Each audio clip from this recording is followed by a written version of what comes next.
Okay, this is part 7 of So You Want to Become a Licensed Property Claims Adjuster. Okay. This is part 7. So I'm basically in part 7. I'm going to be talking mainly about the tools and skills um, that are required or that you need to learn as a property adjuster. Let me cut down my music because I be needing a vibe sometime when I'm at work. Mind y'all, I'm at work, so I may have to read a couple of emails or team messages while I am recording. But anyway, um, so yeah, this is mainly about the skills that you need to obtain as a licensed claims adjuster. Okay, so if you want to become a licensed claim adjuster, just listen closely, because this particular career is more skill based. Okay, a lot of people think that you just show up and get paid. No, because a licensed claim adjuster gets paid because they know the tools and the process. Okay. And one thing I have learned in this particular field is if you know the process and you have the knowledge, dealing with insurers will be so much easier, right? Um, you won't have that much stress on your shoulders. Okay. So it's a couple of skills that you want to make sure that you dive into or do a little bit more research on. Okay. Um, you want to understand these. So the first one is very, very important. Customer service. If you don't have customer service skills, you don't like to talk to people, you don't like to solve problems or people's problems, you're not an active listener, then this is not the job for you, right? You're trying to solve a problem. The problem is that the insured has been through a catastrophe or damage to their property. You're trying to solve the problem. So if you don't want to solve the problem, you don't need to be a claims adjuster, right? Another thing is you want to get yourself familiar with Xactimate. So Xactimate it's a program that we use to write property damages, to estimate for your property damages. The program gives you line item by line item. So every individual thing that was damaged in the home, whether it's baseboards, whether it's a certain amount of shingles, whether it is your soffit, whatever it is, this program has line items and it estimates. It also estimates for how much it'll cost for the insured particular state, right? Um, I'm familiar with Xactimate. There is another estimating tool, a program that some other adjusters use. I forgot what it's called. I think it starts with an S. But if you're an adjuster and you know what I'm talking about, put it in the comments. It starts with an S, I believe, but I'm not familiar with that one. I only deal with Xactimate. Another one is Xactanalysis. Now, this is for mainly your claim file management and carrier review.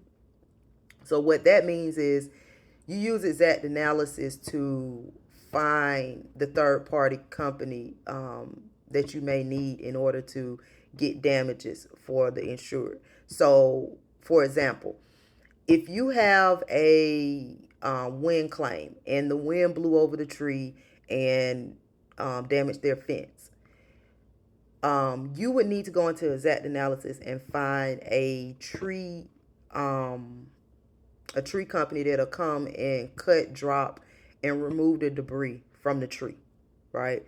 If the insured does not have a contractor already, then that's where you would go. You would go in Xactanalysis, right? It also gives you the ability to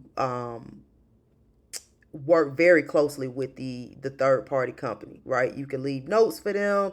You They send over estimates through that. Um, what else do I do? Oh, and then some of their estimates, I approve them, or um, my QA may approve them through that particular program. And so they're able to see it. What we can't approve, we'll send it back in the note. So exact analysis is very well utilized for communication with our third party companies that we use, mitigation companies, even companies that go out and sort through different personal property. Like it's that analysis is great. Like I love it. Okay, I utilize it daily. Then you have claim reports. If it's not documented, it didn't happen, right? So we have a program, it's CPT. This particular program, it brings in, this is how we get our new claims, but it also helps you can send the claim over to somebody else. If your manager say, oh no, you ain't taking that claim, then you send it to somebody else. Like, it's a lot of documentation in CPT, right? It's more internal program, right? Um, Also, we have a national claim database. So for you guys who are insurance scammers, please believe we have a national base where we can look up any claim that you've ever had. Okay. I'm in property, but I also am able to see your auto claims, right? For any insurance company. So that lets us know if you've already had that had a claim like this before. Did you get the damages repaired?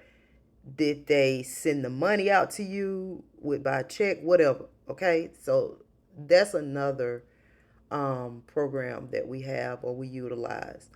um One other thing, the knowledge that you must learn, you need to learn the policy language, right? That's why I have videos for that. Okay.